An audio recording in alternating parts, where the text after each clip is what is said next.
Welcome ladies and animals once more as we delve into Warhammer versus, well, everything. In the last couple of videos, I've seen an uptick in the number of people asking, can the Locust beat the Space Marines? Can the Cog defeat a chapter? Can Helldivers kill a Space Marine? Can.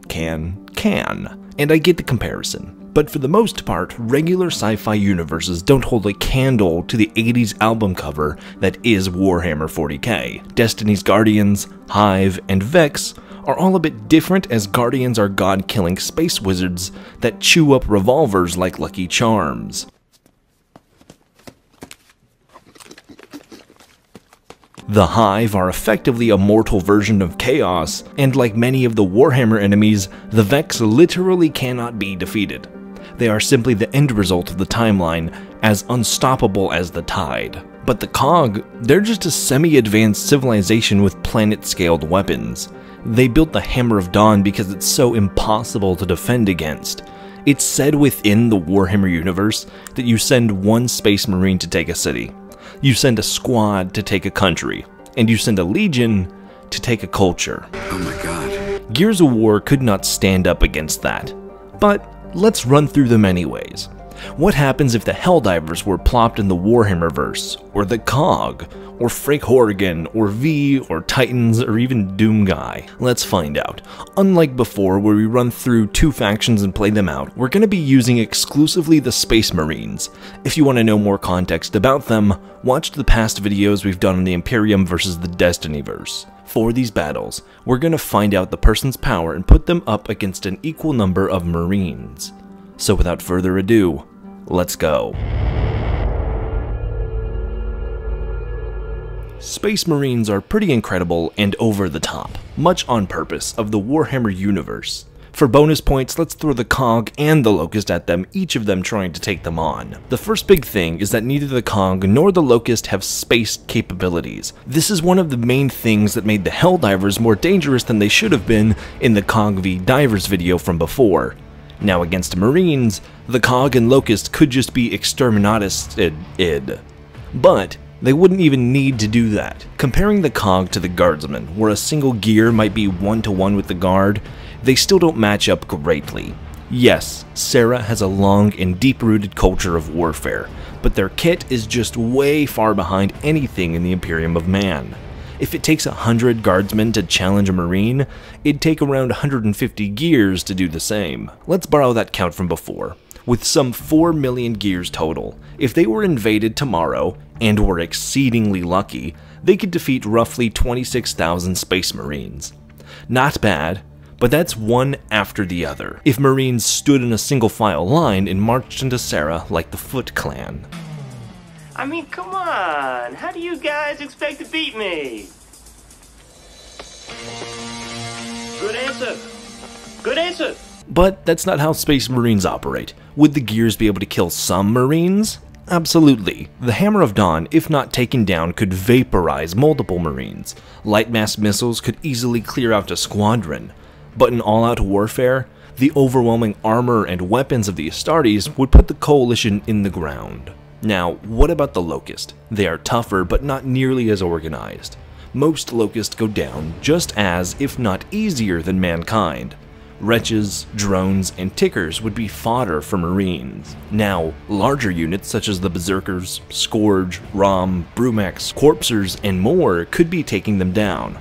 But with Salamanders who love napalm, Fists who can create defenses against the Krill, and the Ultramarines who could plan out a 17-point list for systematically exterminating Locust, the Queen and her horde would not last very long. The one-up they had on humanity in Gears of War is surprise.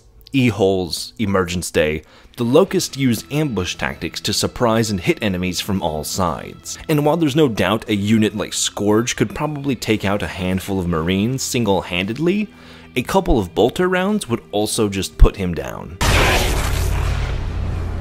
And what of the Lambent? Could the Marines be turned into explosive turncoats? Well, likely not. The Lambent infection spreads through the air. By inhaling excessive emulsive fumes, the liquid slowly takes over your body, twisting and contorting it until everything across the planet becomes emulsive. Space Marines deal with all sorts of airborne pathogens, Between Chaos, Friendly Fire, and Nurgle's Best Brews, they are specifically bred to be immune to disease and only fall to Plague Marines because it's not just a sickness, it's a magical sickness. So, altogether, I'm sorry Gears of War, but the Coalition Crusade is a victory for the Angels of Death. Titanfall. Oh, how I adore you. But yeah, they're about to be ripped to shreds. But like Gears, the IMC or Frontier aren't entirely screwed. Their main issue, like most of these, is gonna come down to numbers. A singular Titan is a force of nature. It's a tank on leg with chassis like Legion firing 20mm bullets at supersonic speeds, North Star flying like a jet and firing a gigantic railgun, or Ronin being able to pass through a pocket dimension in order to reposition himself. And against Astartes, well, tell me if this sounds familiar. They're walking tanks that fire 20mm rocket-propelled bullets enhanced by shield capabilities. Some can teleport, some can call upon a massive wall of fire. Some can even rush you with a sword and dice you into 100 little pieces. But as we see right from the very opening of Titanfall 2, that Titans are great duelists, but poor at taking on multiple angles at the same time. Very much the same as ROM or the Gears. A Titan like BT alongside a talented pilot like Cooper can duel hundreds of Astartes with little to no issues. But against a squad, against a legion, they start getting outmatched, and that's before all of the warp-based magical bullcrap that the Imperium will throw at them. Now, the factions in Titanfall have a little bit of a leg to stand on, being capable of flying into deep space and escaping through the galaxy, especially since their form of traversal doesn't rely on waltzing through Satan's front yard. But both the IMC and Frontier would only ever be capable of small ambush-based strikes that take down a handful of Marines, maybe a company or sorts. They could never compete in total war. Against Sisters, Guardsmen, or others, it's much the same. Likely you'd need a half-dozen BTs and Coopers to even attempt running up a Custodes. They are just so much more fragile, and while fast in relativity to grunts, much slower on average to an Astartes, or especially the Custodes. Likely the optimal option is that the IMC would become a part of the Imperium, sharing their knowledge of slip space technology to help mankind better crusade across the galaxy without invoking warp storms. And with the last, the Titanic Crusade is another dub for the Imperium. Yeah, V took out Atom Smasher, and maybe on a good day they could maybe take on a single Marine. But they're also incredibly squishy. At the end of the day, even when entirely chromed out, V is just like every other choom on Earth. Human. He's having another seizure. V, are you okay? Hey! Got it. Under control. Can't stop now. Even with gorilla arms, mantis blades, and the ability to double jump, the enhanced double-hearted Astartes are just as augmented and wrapped in a full suit of armor tougher than a tank. A single bolter round would take the Night City's legend down. But I'd maintain that V might be able to take on one single Marine. They can't utilize any quick hacks as the Imperium's technology is honestly more simplistic and has a lack of complex cybernetics or AI for fear of an uprising a la Dune. But with the right firepower, if a guardsman can take out a Marine in 2 turns on the tabletop, V could too. Not quite Astartes level, but definitely on par with a named Commissar or something along those lines. Once more, Astartes walk out with the win.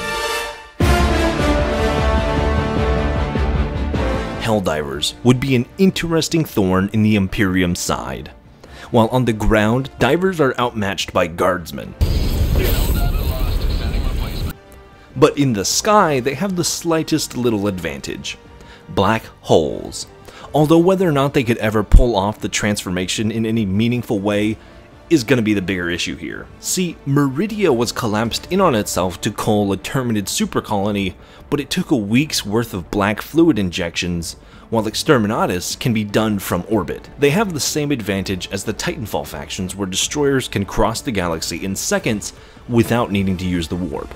but the best they could do to fight the Imperium is be a thorn in their side. Small strikes that slowly turn single planets into black holes, but they can never withstand for more than a century of living. If it takes 150 gears to take on a Marine, it takes 450 divers, destroyers not included, to do the same. Of course, the Super Crusade goes to the Astartes. Now this, my friends, is getting interesting. If you're unfamiliar with the comic series or the TV show Invincible, the Viltrumites are a species of Superman-like beings that expand and conquer through intense genocidal wars. Honestly, between the xenophobia and culture of combat, they'd fit right in with the Imperium. But how would they fare in total war? Now, I'm going to lay down some heavy spoilers for the Invincible comics and what's likely the future of the TV show by the time Amazon finishes it in 2078, but just a fair warning, skip to this time to skip ahead to the next Crusade if you don't want to be spoiled. All good? All out of here? Let's go. Earth isn't yours to conquer. Viltrumites are incredibly tough. Nolan tanks atomic bombs and can fly so fast through the atmosphere that he generates a blast on par with a nuclear explosion. Anything outside of literal atomizing rays or simply being stronger than a Viltrumite would ever take them down. Not to mention the damage that they can do. We see Mark eventually throw a moon and some other Viltrumites punch their way through a planet. But in the current day era of Invincible, there's a total of about 50 Viltrumites. Yeah, literally. 4 dozen genocidal supermen. In case you've ever wondered why they try subterfuge outside of straight up conquest. Normally, it's because they just don't have the numbers to spare. So, if you sent them to Terra and had them attempt to take on everything at once, how long would they last? Unironically, each Viltrumite is on par with, if not stronger, than most Custodes, and even Primarchs. See, Warhammer is massive in scale and feats, but looking closer, there's not a whole lot we can point to. There are specific instances like Angron holding off the stomp of a Warlord Titan, or Vulcan holding a chunk of Terra's Great Wall, which is said to be some 300 meters thick, not tall, thick. But in comparison to Viltrumites who throw continents Ultron style or punch through a planet, it's a very far comparison. Plus, they're fast. Nolan flies across the Milky Way in a matter of days. They'd be at least as responsive as the Custodes are and be able to punch through the Golden Boy's armor. The main area where Viltrumites lack is psychic and magical prowess. Granted, it's not something that ever really comes up for them, but that also means they have no innate protections against it. Now, does this mean a Psyker summoning a bolt of lightning would one-shot a Viltrumite? I doubt it. But it does mean some of the tougher stuff going on in the universe could cripple them. Think of the Death Guard from before. Space Marines are immune to disease, but Nurgle whips up magical diseases, something that could put down the Viltrumites. But against the Imperium, there's little that they could throw at a Viltrumite that could also slow them down. They survive getting thrown into stars. They fly near the speed of light. They require no leverage to turn on a dime mid-flight. Anything below Primarch level, it would be incredibly hard to even attempt taking one out. But, much like all the others, 50 Viltrumites is a lot to ask. Even though they double the Primarchs and then some, the Imperium does have access to atomizing technology, and between all their wacky 80s nonsense, they could whittle them down enough to claim victory, or team up and have a strike force capable of outpacing the World Eaters during a campaign of conquest. Send a legion to take a culture, yes, but send one Viltrumite to do the same. Pairing a single Viltrumite against an Astartes legion at full strength, yeah, I'd say that's a fair comparison. Obviously, it's a little lifty-loosey as not all legions are the same strength, but middle of the road, I'd call it even. And on the topic of Supermen, the Homelander gets taken out by Tau in melee. Goodbye.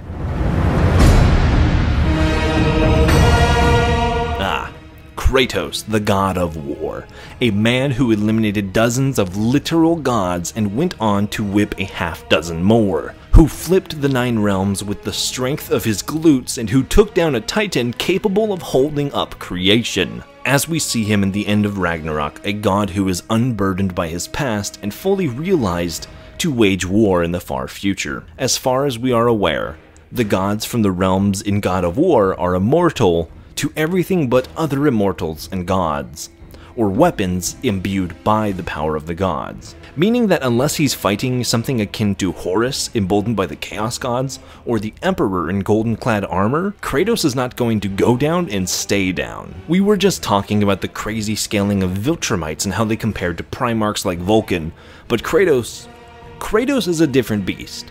He only gets stronger as he ages, and he uses the feats of his enemies against them. If he mopped Gilliman, he's grabbing that flaming sword. If he finds Vulcan, Vulcan lives, he's taking that hammer. Although Vulcan would likely be the only man in the Imperium to work with Kratos, assuming he hasn't gone crazy yet. With his intense hatred of the gods, Kratos would never fall to chaos and be able to survive effectively indefinitely within the warp.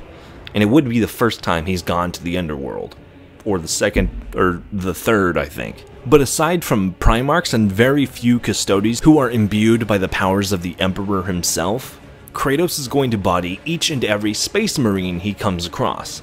Every knight, every titan, this is a warrior who has lived 100 lifetimes and holds himself back, throwing away his weapons so that he doesn't break them when flying into a rage. If he wasn't worried about Atreus, if he wasn't holding back, Kratos let loose among the Imperium would be like a second emperor running around and wiping everything off the map.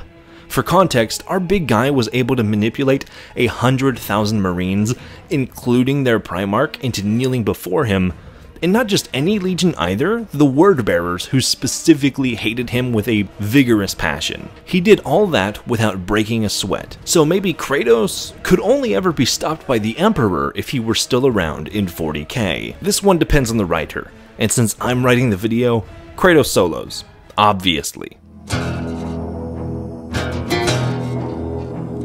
And that, ladies and animals, is a short little examination of however many factions and things getting thrown at the Imperium of mankind. Let me know which of these was your favorite, who you think would win, and who you want to see going forward. I'm thinking we throw Ben 10 at them next. If you like this video and want more, remember to subscribe, and if you're unaware, I have a Patreon and YouTube memberships down below. For just $1, you get all of the videos ad-free and up to a week earlier than everyone else, along with other bonuses like behind-the-scenes updates, polls that dictate the order of content, and even more. But that's all for now. As always, stay cool, have fun, and be awesome. Buster out.